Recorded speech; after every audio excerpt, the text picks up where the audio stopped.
महापुराचा सर्वाधिक फटका बसणाऱ्या शिरोळ तालुक्यातील आंदोलन अंकुश संघटना आणि सांगलीतील कृष्णा महापूर नियंत्रण नागरी कृती समितीच्या वतीनं गेली 3 वर्ष पूर परिषद आयोजित करून पूर नियंत्रणासाठी शासनानं करावयाच्या उपाययोजनांसह पूरग्रस्तांच्या प्रश्नांची चर्चा करण्यात येते।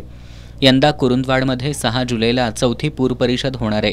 या पूर परिषदेत आलमट्टी धरणाची उंची वाढ रोखणं, जागतिक बँकेच्या निधीचा वापर करून राबवण्यात येणाऱ्या पूर नियंत्रण प्रकल्पांतर्गत नेमक्या कोणत्या उपाययोजना राबवण्यात याव्यात याबाबत चर्चा होणार असल्याची माहिती आंदोलन अंकुशचे तालुकाध्यक्ष दीपक पाटील यांनी दिली आहे। परिषदेत पूर अभ्यासक, पर्यावरण तज्ज्ञ आणि कायदे तज्ज्ञांना निमंत्रित करण्यात आलं असून कायदेशीर लढा कसा देता येईल याविषयीही मार्गदर्शन चर्चा करण्यात येणार आहे।